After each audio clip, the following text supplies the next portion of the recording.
dengan bermodalkan lahir dengan penis gitu kan, Bib. Oh enggak ya, udah disebut baru Bib.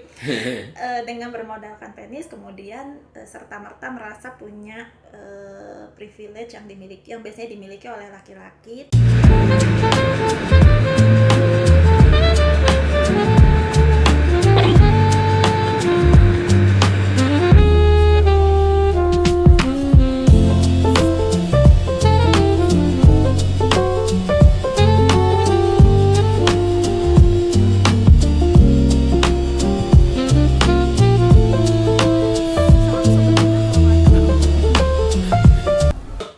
Kembali dengan kuliah jalanan dengan model rambut baru, masih fresh from the barbershop. Sombong banget. Iya, jadi sebagai expert tertuduh loh. Enggak. Oke, jadi kuliah jalanan kali ini kembali mendatangkan narasumber ahli, entah ahli apa.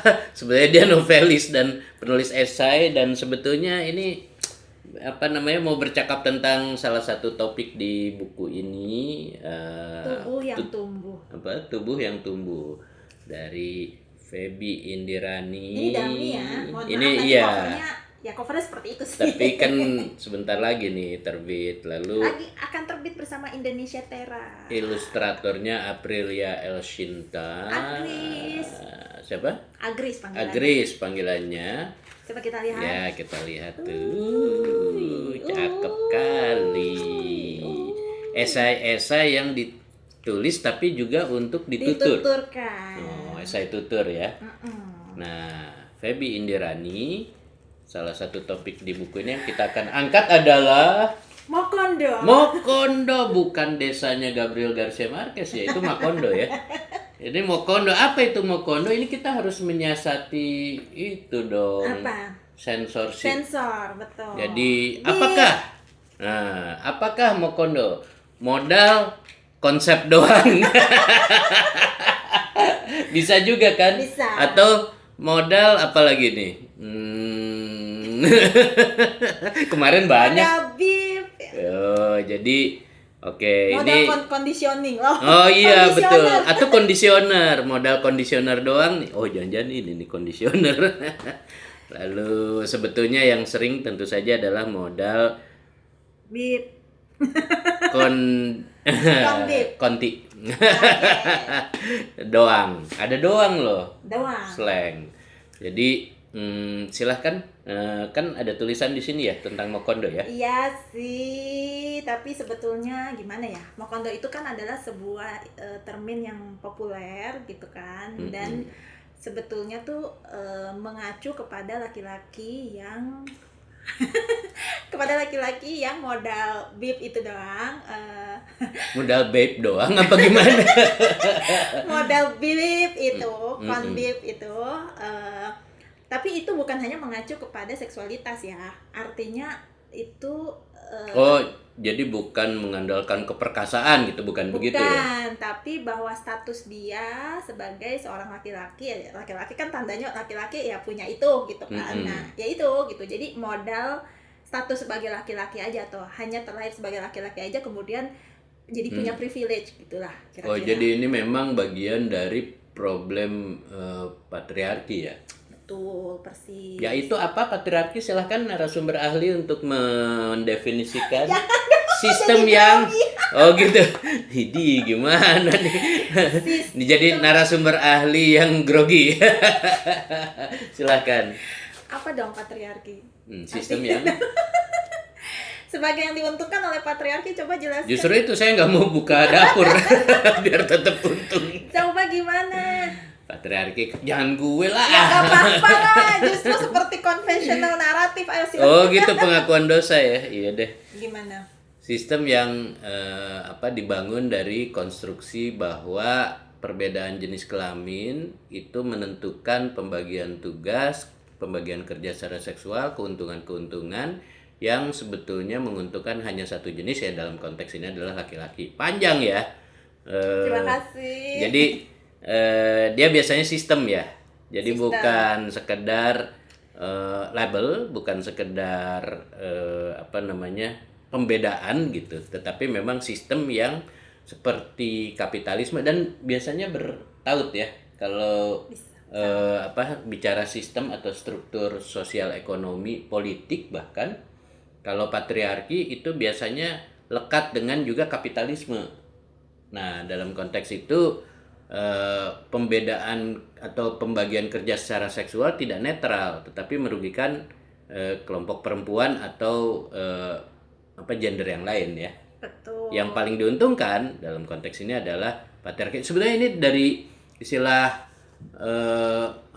terkait sama istilah antropologi juga kan, misalnya ada garis keturunan yang dihitung berdasarkan keturunan perempuan atau ibu, itu matrilineal, ada patrilineal, tapi kemudian dilekatkan pada keuntungan-keuntungan atau privilege atau sistem yang membuka peluang lebih kepada kelompok lelaki. Nah, patriarki lah kira-kira dan gitu. seringkali kan kalau kita ngomong biasalah distribution of power ya, berarti distribusi kekuasaan itu tidak merata dan resources sumber daya itu biasanya dikuasai oleh laki-laki. Nah, begitu. Muncullah persoalan Mokondo. Ya, sebetulnya kan Mokondo itu, ini tapi pengertiannya aku ya, adalah dengan bermodalkan lahir dengan penis gitu kan, Bib. Oh enggak ya, udah disebut baru Bib.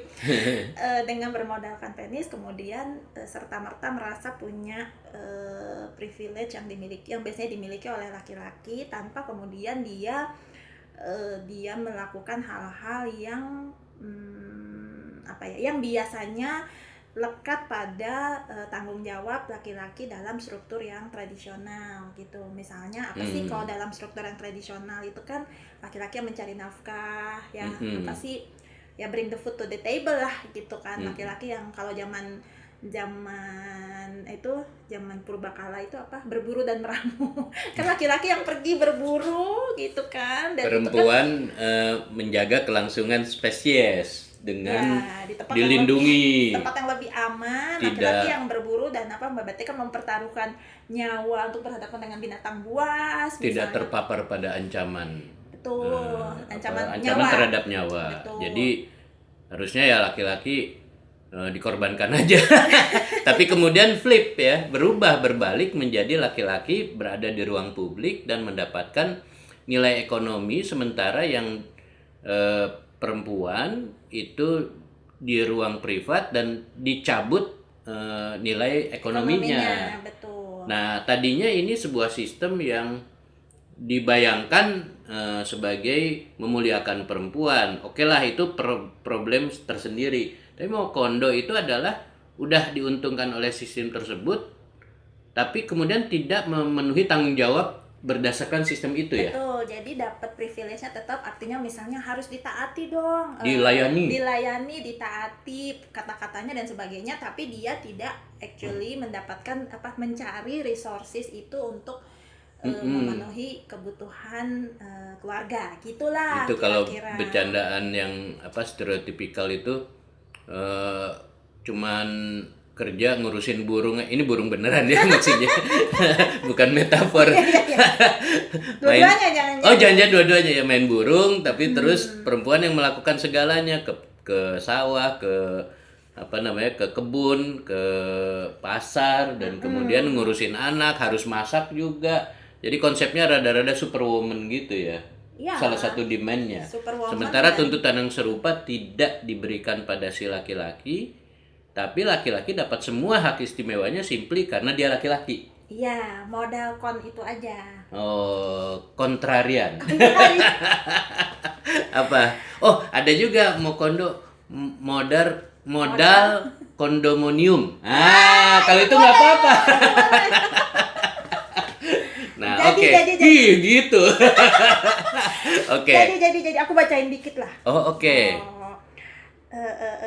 Lelaki yang hanya menadahkan tangan pada istri tetapi tetap merasa berhak dilayani dan ditaati. Mereka adalah produk sebuah paradoks dibesarkan oleh patriarki yang menjanjikan singgasana, lalu dilempar ke arena neoliberalisme yang menuntut pertarungan brutal. Saat ekspektasi tak bertemu realitas, alih-alih terus berupaya, mereka memilih jalan licik tersungkur di hadapan sistem, berhenti memberi tetapi tetap menuntut privilege patriarki.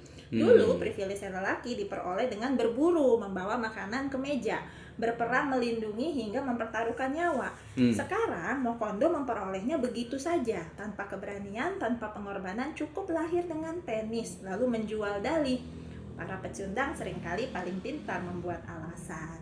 Itu yang tertulis di sini ya. Senjatanya juga dalih ya. Dalih. Kalau pakai bahasa katakanlah kebudayaan itu konstruksi ya, pakai semacam alatnya tuh pepatah gitu kan, kata-kata Ayat-ayat mutiara, suci. ayat suci, sebenarnya tepatnya tafsirnya. Tafsir, betul. Jadi Tafsir terhadap ayat-ayat suci. tapi sering kali diperlakukan mutlak sama seperti 100 ayat tuh tafsir. Betul. Dan akibatnya perempuan terkurung bukan hanya dia mungkin aja bebas kemana-mana, tapi terkurung oleh pikiran atau konstruksi pikiran itu kan, harus nurut, harus. Betul. Bahkan ketika dia yang breadwinner, membawa roti, membawa uang untuk rumah tangga itu. Itu Tapi selintas tentang Mokondo. Kita mau part 2 apa kita lanjut terus? oh iya, tentang part yang 2 lain? aja ya. Part 2 Oke aja deh. ya. Jadi Karena durasi mohon maaf, kita ada hukum besi waktu. Kuliah jalanan harus dibikin tidak terlalu panjang, tapi ini topiknya menarik dan harus berlanjut. Jadi part 2 Mokondo. pura-puranya dimatiin dulu. Oke, kuliah jalanan dengan narasumber ahli yang baru mau meluncurkan buku di saat direkam ini, Tubuh yang Tumbuh, Feby Indirani, dan let's see part 2 tentang Mokondo.